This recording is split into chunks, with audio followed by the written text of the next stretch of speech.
فيلمنا النهارده بيبدأ على البحر الساعة 9 الصبح، وبنلاقي الشط مليان بالناس وكانوا مستمتعين جدا بالجو، وبنتعرف على فريق الإنقاذ المسؤول عن المكان وهم بات وهيدر والدوج وباربر، وبنعرف إن بيحصل جدال دايما بين هيدر وبات لأنهم كانوا مرتبطين وسابوا بعض من فترة، ومن ساعتها وهم على خلاف كبير في الشغل. وبتشوف هيدر إن بات هو السبب في خراب علاقتهم، وده لأنه واحد مش مسؤول ولا بيحب يعمل أي مجهود، وبيتخانق بات معاها لأنها نسيته بسرعة وبدأت حياتها بكل سهولة. وبسبب أعمال البناء اللي موجودة قدام الشط بيحصل مشاكل كتيرة جدا، وبنفهم إن صاحب المبنى ده يبقى صديق هيدر الجديد. وبتيجي شكوى لدوج وبيعرف إن العمال عطلوا جزء كبير جدا من موقف العربيات والناس متضايقة، فبيتحجج بات بالحوار ده وبيصمم يروح لصاحب المبنى ويتخانق معاه، وبيطلب منهم ياخدوا بالهم من الشط لحد ما يجي. وفي الوقت ده بتنتشر أخبار بتقول إن في زلزال ضخم احتمال يحصل في المنطقة، وللأسف مفيش أي حد بياخد باله ولا بيهتم بالأخبار. وفعلا بيبدأ الزلزال يظهر من تحت الأرض وبيطلع بسببه عدد كبير جدا من أسماك القرش، وأول شخص بيكون ضحية للقروش دي غواص موجود قريب من الشط. وبتتصل هيدر بحبيبها كولين علشان تقوله إن طليقها جايله في الطريق وناوي على خناقة كبيرة. وبيقرب بات من موقع البناء وبيعدي من جنب غواص تاني وباين عليه إنه قلقان شوية، وبيقوله إنه حس بجسم ضخم بيعدي من جنبه بسرعة كبيرة قوي. فبيطمنه بات وبيقول له انه هيراقب المكان كويس قوي لحد ما هو يمشي من المنطقه. وساعتها بيستلم دوج وباربر كل الشغل وبيهتموا بالناس، وبتيجي بنت اسمها جيني تتكلم معاهم وبتتحايل عليهم يوافقوا انها تبعد شويه في وسط البحر من غير مراقب. وبتشوف ان الموضوع يعني مش مستاهل كل ده، ولكن باربر بترفض وبتاكد لها انهم مش هيخالفوا القواعد علشان اي حد. وبيستغربوا من تصرفاتها المجنونه جدا لانها مش طبيعيه خالص، وبتغني في وسط الكلام وبتسيبهم وبتمشي. وبعد شوية بيهجم القرش على الغواص التاني كمان ومش بيلحق حتى يطلب المساعدة من أي حد. وفي الوقت ده بيوصل بريان خطيب باربر وبيقدم لها خاتم هدية وبيأكد لها إنه معمول مخصوص علشانها، وبتتصدم إنه عايز يتجوزها في أقرب وقت ممكن وغير خطتهم كلها، وساعتها بتفرح بيه جدا. أما هيدر بقى فبتتخانق معاها لأنها سايبة الشغل ومركزة مع خطيبها، ولما بتسمع إنهم هيتجوزوا بتفرح لهم جدا وبتسمح لها تاخد راحة من الشغل كام ساعة كده. وبتحس هيدر ساعتها ان في حاجة مش مظبوطة في البحر، وبتستغرب كمان ان الغواصين مش باينين خالص. وبياخد مجموعة من الشباب قارب وبيعوموا بيه بعيد عن الشط، وبيحس القرش بيهم وبيبدأ يمشي وراهم. وفي الوقت ده بيجيب دوج البندقية وبيخطط يطلع رحلة صيد مع اصحابه، وبتقنع جيني انها تروح معاه وبتحاول تقرب منه، ولكن دوج بيكسفها وبيقول لها انهم رجالة بس ومفيش ولا بنت معاهم. فبتبدأ تتكلم معاه كتير وتلفت انتباهه ليها علشان يقضي وقت معاها، وبيستغرب دوج من طريقتها والجرأة اللي بتتعامل بيها. وبتأكد له جيني انها مستعدة تعمل اي حاجة علشان توصل دايما للي هي عايزاه. وبعد شوية بترجع له تاني وبتتحايل عليه علشان يسمح لها تروح بالقارب لوحدها، ولكن دوج بيرفض وبيأكد لها ان الطريقة دي مش بتنفع معاه خالص. وبتبرر له جيني انها وحيدة وعلشان كده بتحاول تتقرب من الناس وتلاقي حد يصاحبها، وبتحكي له كمان عن حياتها الغريبة جدا. وبالرغم من كل ده دوج مش بيتعاطف معاها خالص. وبيوصل بات لكولين وبيقول له انه ما ينفعش يخلي عماله يوقفوا موقف العربيات، وده لانه بيضر الشغل والناس اللي موجودين على البحر. فبيتكلم كولين بكل برود وبيشوف انه مش جاي هنا علشان الشغل اصلا وانه غيران وجاي يطلع غله فيه، ولكن بات بيصمم انه نسي الموضوع ده تماما وانه دلوقتي بيركز في شغله بس. وفي الوقت ده بتطلع هيدر في دورية وبتعدي من جنب قارب فيه شوية شباب واتنين منهم بيلعبوا في البحر، ومحدش بيحس بالقرش اللي عمال يلف حواليهم. وفجأة بيختفي واحد من الشباب في المية وبيتصدم التاني لما بيبص تحته وبيلاقي نص جسم صاحبه وبس والباقي متاكل ومليان بالدم. وبيحاول يتكلم مع أصحابه التانيين ولكن صوته بيكون رايح من الخوف ومحدش قادر يسمعه خالص. وبتبص هيدر بالصدفة وبتلاقي دم بينزل عليها من اللعبة اللي راكبينها، وساعتها بتعرف إن في حاجة حصلت. وبتشوف كمان جزء من القرش ظاهر في المية وبتفهم إن كلهم في خطر، وبتحاول تحذر الشباب بأي طريقة، وللأسف بتكون بعيدة عنهم شوية وبتفكر هتتصرف ازاي، وبتفضل تصرخ بصوت عالي علشان تنبه الولد اللي في المية. وفي اللحظة دي بيوصل القرش للقارب بتاعها وبيهزه جامد وبتقع في المية. وبيكمل بات وكولين الخناقة، وفجأة بيسمعوا في الراديو إن في تسونامي جاي وإن الشط كله لازم يتعمل له إخلاء في أسرع وقت ممكن. فبيجري بات للقارب بتاعه وبيتكلم مع دوج وبيقول له إيه اللي حصل، وبيطلب منه يبدأ يخلي الشط دلوقتي دلوقتي. فبيجري دوج وبيدوس على جهاز الانذار علشان الكل ينتبه، وبيخافوا كلهم ومحدش بيكون فاهم ايه اللي بيحصل بالظبط. وبتلف سمكة القرش حوالين هيذر، وبيوصل بيت بالصدفة لمكانها وهو راجع وبينقذها في الوقت المناسب. وبتمسك باربر مكبر الصوت وبتحذر الناس وبتطلب منهم يمشوا في اسرع وقت قبل ما حد يتأذي. وبيحاول كولين كمان يبلغ العمال ويلم المعدات علشان يمشوا. وبيشوف جورج المساعد بتاعه ان التنبيه ده ممكن يكون مش حقيقي ومش لازم يمشوا، والاحسن انهم يكملوا في الشغل بدل ما يضيعوا الوقت. وبيحاول يانسي وكارل ياخدوا الادوات بتاعتهم ويحموا شغلهم. وبيصمم كولين انه ياخد احتياطه بس بيرفض انه يمشي لانه مش هيقدر يلم كل المعدات دي ويرجعها تاني. ولما بيمشي الناس اللي معاهم بيتكلم جورج مع كولين وبيقول له انه ما ينفعش يفضل هنا لوحده علشان بس يحمي هيذر لان ده جنون. وفي نفس الوقت بتوصل جيني لموقف العربيات وبتفكر تهرب، ولكن بترجع في كلامها فجأة لانها بتحس بالذنب وبتقرر تساعد الاطفال الصغيرة واهاليهم الاول. وساعتها بيحاول بيت وهيذر انهم يوصلوا للشط، وبتضغط هيذر عليه علشان يسوق اسرع من كده لانهم لازم يهربوا من تسونامي ومن القروش كمان. وبيراقبهم كولين بالمنظار بتاعه، وفجأة بيرجع الثلاث موظفين تاني وبيحكوا له ان الطريق كله واقف خالص،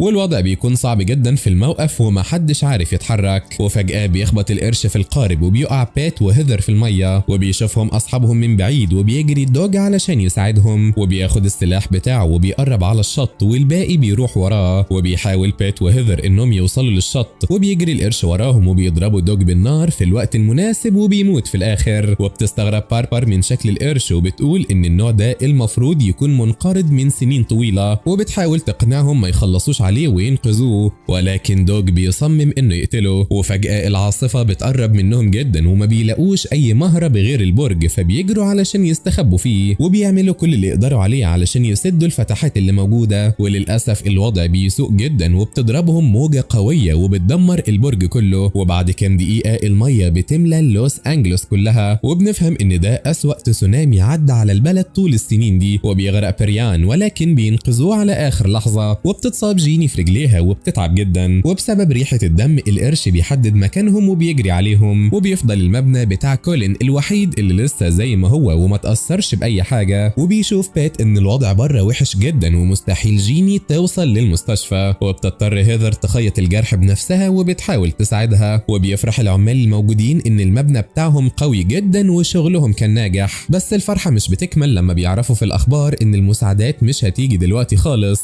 وانهم بكده هيتحبسوا هنا لفترة كبيرة. وبيحاول يتواصل مع هيذر ولكن مش بيعرف خالص، وبيشوف انه لازم يلاقي اي طريقة يروح بيها وينقذها. وفي الوقت ده بيحاولوا كلهم يساعدوا جيني، وبيشوف بيت اسماك القرش اللي موجودة في المية، وبيخاف بريان جدا من الموجة التانية لانها لو جت هيلاقوا نفسهم في وسط البحر. وبيشوف انهم لازم يلاقوا اي طريقة يخرجوا بيها من هنا ويطلبوا المساعدة. وبيفكروا بيت ان اسماك القرش دي سريعة جدا وهتمسك اي حد هيخرج من هنا، وبيقرر يستخدم سلاح الصوت علشان يلفت الانتباه ويطلب المساعدة. ولما بتحاول باربر تتواصل مع اي حد بالراديو محدش بيرد عليها خالص، وبتعرف ان خدمة الطوارئ مقفولة اصلا. وبتشوف ان فريق الانقاذ هيوصل متأخر جدا، وفي الوقت ده ممكن كلهم يكونوا ماتوا. وبتعيط جيني على حالها وبتزعل ان رجليها شكلها باظ خالص، وبتشوف انها مش هتعرف تلبس مفتوح تاني بسبب اللي حصل معاها. وبيطلب بيت من باربر تقول له كل المعلومات اللي تعرفها عن النوع ده من القروش، وبتشرح له ان النوع ده ما بيشوفش اصلا وبيعتمد على الموجات الصوتية اكتر في تحديد مكان فريسته. وبيبدأ بيت يوزع الادوار عليهم وبيدي لكل واحد سلاح، وبتقنعهم باربر ان احسن اسلوب يحموا بيه نفسهم انهم يقبضوا على القرش وهو حي، ولكن محدش منهم بيقتنع ولا بيوافق على الفكرة دي. وحتى بريان بيشوف انها فكرة خطر جدا وبيطلب منها تنسى الموضوع ده تماما. وفجأة وهم بيتكلموا بتقرب اسماك القرش منهم وبتبدأ تخبط في المبنى جامد، وفعلا المبنى بيتأثر جدا وبيتهز وبيترعبوا كلهم. وللأسف باربر بتكون أول ضحية فيهم وبيسحبها القرش لتحت، وبيحاول بريان إنه ينقذها ومش بيفضل منها غير دراعها وبس. وبيخبي دوج وبيت الفتحة بالخزنة الكبيرة وبيتصدموا من اللي حصل معاهم. وبعد شوية صغيرين بيرجع القرش تاني وبيزق الخزنة وبيحاول إنه يدخل بأي طريقة، وبيقفوا على الخزنة علشان يخلوا الوزن كبير ويمنعوا القرش إنه يدخل. والوضع بيكون حرفيا خطر جدا، وبيزهق كارل ويانسي جدا من القعدة دي، وبتقرر يانسي إنها تعوم لحد ما توصل للبر وتطلب المساعدة بدل ما يفضلوا كده. وبيودعها كارل وبيطلب منها تاخد بالها بالها من نفسها كويس قوي، وطبعا ما بتكونش عارفة ان في قروش في المية اصلا وانهم هيخلصوا عليها. ولما بتعوم شوية وبتبعد بيشوف كارل قرش وبيتصدم وبيحاول يحذرها علشان ترجع بسرعة، وبالفعل بتسمع وبتعوم بسرعة وبتحاول انها ترجع، ولكن للأسف القرش بيكون اسرع منها بكتير وبياكلها في ثواني. وبيزعل كارل عليها وبيعيط لما بيشوف المية اتحولت لبحر من دم حبيبته، وبيجري كولين وجورج على صوته وبيحاولوا يفهموا ايه اللي حصل، وبيطلب منهم كارل يقف دقيقة لوحده علشان يرجع لوعيه تاني. وقبل ما يتكلم معاهم تاني القرش بيهجم عليه وبيسحبه للمية وبيبدأ ياكله قدام عينيهم، والوضع بيكون أسوأ بكتير جدا في البرج وحياة كل اللي فيه بتكون على المحك. وبيشوف بيت انهم لازم يواجهوا القرش بدل ما يستخبوا منه، وبتكره جيني الفكرة جدا وبتحس انهم كده خلاص هيموتوا، وبتحاول هيذر تهديها وبتقنعها ان هي دي الطريقة الوحيدة اللي ممكن يحموا بيها نفسهم. وفعلا بيشيل بيت الخزنة وبتضربه جيني بالسهم اللي معاها بكل قوة وبيموت وبيقع بعيد عنهم وبياكل القرش التاني في ثواني. وبيفهم كولين ساعتها الخطر اللي هيذر فيه وان القروش اكيد بتلف حواليهم، وبيقنع جورج انهم يعملوا اي حاجة علشان يساعدوهم. وبيتكلم دوج مع الباقي وبيقول لهم انه عايز يعوم وينزل الدور الارضي يدور على مسدس الضوء علشان يطلبوا المساعدة، ولكن بيت بيرفض انه يضحي بيه وبيقرر ينزل بداله. وبتقول له هيذر انها هتشتت القروش في الوقت ده علشان تبعدهم عن مكانه خالص. وفي الوقت ده بيصمم كولين انه يوصل للبرج علشان يساعد حبيبته، وبيقول له جورج ان القارب ما فيهوش بنزين كتير والاولى انهم يطلبوا المساعدة بيه، ولكن كولين بيصمم على رأيه وبيرفض انه يعمل كده. ومن حظ بيت الحلو ان مكان المسدس بيكون قريب جدا وبيوصل له بكل سهولة. وفجأة بتشوف جيني سمكة قرش بتقرب عليهم، وبيشوف بيت القرش من مكانه وبيفضل هادي خالص علشان ما يلفتش نظره، وبيحاول اصحابه يشتتوا القرش ويساعدوه. وبيقدر بيت بفضلهم يعوم لحد ما بيوصل للسطح تاني وبيطلع على البرج، وبيقف على السطح وبيضرب كام طلقة ضوء في الجو يمكن حد يجي ويساعدهم. وبيلاقي فجأة القرش بينط عليه وبيقرب من رجله جدا وبيشدها في اللحظة المناسبة، وبيضطر يضرب الوحش بالمسدس اللي معاه علشان يبعدوا عنه، وبيرجع لأصحابه بكل سلام. ولما القرش بيخبط فيهم تاني بيبدأ بريان انه يتوتر وبيفقد اعصابه وبيشوف انهم خلاص مش هيخرجوا من هنا، وبتحاول جيني انها تسكته وبتتخانق معاه. وبيقرر بيت انه ياخدهم وبيقعدوا على السطح احسن، وبيطلع هو اول واحد فيهم. وبيفرح لما بيشوف كولين جايب القارب بتاعه، وبيرمي كولين متفجرات على القروش اللي حواليه، وبيبلغ بيت اصحابه ان كولين جاي وبيساعدهم يطلعوا كلهم على السطح. وبتنزل جيني للقارب اول واحدة بسبب رجليها وبعدها هيذر، وبيفرح كولين انها بخير وبيأكد لها انه مستحيل يمشي من غيرها. وبيفضل دوج اخر واحد وبيمسك نفسه بالعافية وبيحاول يوصل للسطح وبيساعده بات، وبالفعل بيلحقوا قبل ما القرش ياكل رجله، وبيركبوا كلهم القارب بعد كده بامان وبيتحرك بيهم. ولكن القروش بيحسوا بيهم وبيبدأوا يمشوا وراهم، وفي نص الطريق للأسف البنزين بيخلص، فبيقول لهم جورج انه حذر كولين قبل ما يتحركوا ولكنه رفض انه يسمع كلامه. وبتقول الاخبار ان الاعصار ده اتسبب في موت ناس كتيرة جدا ودمر معظم المباني. وبيوصل القارب للمبنى بصعوبة كبيرة، وبيقف فجأة تاني عند شبكة كبيرة وبيعلق ومش بيرضى انه يتحرك خالص. وبيشوف بيت ان المسافة صغيرة وممكن يعوموا في الحتة دي، وبيقول لكولين انها فكرة خطيرة جدا وممكن القروش تهجم عليهم. وبتبدأ المية تدخل القارب وبتملاه، وبيقرر جورج انه ينزل وبيحاول يفتح الباب بنفسه، وبيستنوا كلهم في القارب وبيشوفوا قرش بيقرب عليهم، فبيخاف بريان اكتر وبيدخل في نفس الحالة تاني وبينط فجأة في المية من كتر الخوف. وبيقول لهم انه هيشتت القرش وبيطلب منهم يهربوا في الوقت ده، وبتصرخ هيذر في وشه وبترفض انه يضحي بنفسه، وبتحاول تقنعه يرجع تاني، ولكن للاسف الاوان بيكون خلاص فات. وبيحاول بيت انه يهديها وبيطلب منها ما تعملش صوت علشان القرش ما يقربش منهم، وبيكسروا البوابة في الاخر وبيخرجوا من القارب. وكل ده والقرش بيلف حوالين بريان، وبيدخلوا كلهم لجوه وبيعدي من جنبهم قرش وما بياخدوش بالهم منه. وبتحاول هيذر تمشي وما تبصش على بريان وهو بيتاكل علشان تقدر تكمل، وللاسف بيتصدموا لانهم بيلاقوا جورج كمان متاكل. وبتصرخ هيذر من كل اللي بتشوفه، وبيحاول بيت انه يهديها وما بيلحقوش هما الاتنين يدخلوا من الباب، وبيضطروا يقفوا فوق العربية المتغطية حرفيا بالمية. وفجأة القرش بيخبط فيهم وبيقع بيت في المية تاني، وبيقرروا يدخلوا يستخبوا جوه العربية يمكن يكونوا في امان اكتر. وبيتصدم كولين لما بيلاقي البيت اتملى بالمية كله ومش زي ما ساب الصبح، وبيحس ان في قرش بيعوم قريب منهم وبيخاف جدا. وبعدها بيحاول قرش يكسر الباب ويدخل منه، فبيهربوا هما الثلاثة بسرعة لمكان تاني يستخبوا فيه، وبتقعد جيني على سطح عالي علشان رجليها وبيفضل دوج جنبها، وبيروح كولين يشوف لو ينفع يطلع له الدور التاني ويستخبوا فيه ولا الطريق هيبقى مقفول، وبيلاقي في وشه سمكة قرش ضخمة جاية عليه، فبيمسك في حديد عالية وبيحاول يطلع عليها، وبيفضل يصرخ من كتر الخوف وبيحذر الباقي. ولما القرش بيعدي من تحته بيبدأ يهدى شوية، وبيحاول دوج انه يحمي جيني، وبيستنوا القرش يوصل لهم، وبيهجم دوج عليه بالمنشار الكهربي وبيبعدوا عنهم خالص. وبيرجع القرش تاني لمكان كولين وبيكون لسه على وضعه وما اتحركش، وبيرمي الشنطة بتاعته في المية علشان يقلل وزنه شوية، وبتهجم سمكة القرش عليها في ثواني وما بتكونش عارفة ان فيها متفجرات وبتتفجر بيها. وبينزل كولين بعدها وبيدور على السلم، وبيفضل بيت وهيذر في العربية وبتلف حواليهم سمكة قرش كبيرة، وبيحاول بيت يدور على اي سلاح يقف بيه قدام القرش، وبتخاف هيذر عليه جدا وبتحاول تمنعه، ولكن هو بيصمم. وبيتصالحوا مع بعض وبيوعدها بيت انه يتجوزها لو خرجوا من هنا عايشين. وبيخرج وبيوصل لمكان المعدات وبياخد منشار كبير جدا وبيقف في وش القرش وبيحاول يقتله. وفي اللحظة دي بتعترف جيني لدوج انها بتحبه بجد، وهو كمان بيعترف بحبه ليها. وبيلف كولين بكل هدوء علشان يوصل للسلم بأي طريقة، وبيقابل بيت وهيذر في طريقه، وبيزعل جدا لما بيعرف ان جورج مات لانه السبب في موته. وبيتفقوا يتعاونوا مع بعض علشان يخرجوا من هنا، وبيوافق كولين انه يتعاون مع بيت بس علشان يحمي هيذر. وبيلاقوا حد بيخبط على الباب تاني، فبيجروا علشان يمنعوه انه يفتح الباب. وبتقعد هيذر مع جيني علشان تساعدها، وبيحطوا كلهم خطة بعدها وبيتفقوا ينقذوها بما انهم متحصرين من كل اتجاه. وبيقف كل واحد في مكانه علشان يعمل المطلوب منه، وبتمسك البنات حبل علشان يوقعوا القرش في الفخ بتاعهم، وبيهجم الرجال عليه وبيضربوا فيه لحد ما بيموت. وتاني يوم الصبح بيفضلوا كلهم في امان، وبيتكلم دوج مع جيني وبيأكد لها انه مش هيسيبها لوحدها تاني وهيفضل معاها على طول، وبيعرض عليها كمان الجواز. وفي الاخر بتوصل طيارة الانقاذ علشان تاخدهم، وبيفرحوا كلهم انهم قدروا يحموا نفسهم بالرغم من كل ده. وبتقرر هيذر تختار الراجل اللي هتكمل معاه عن طريق القرعة بينهم. ولحد هنا بتنتهي احداث فيلمنا النهاردة. استنوني بقى في فيديوهات وملخصات جديدة. سلام.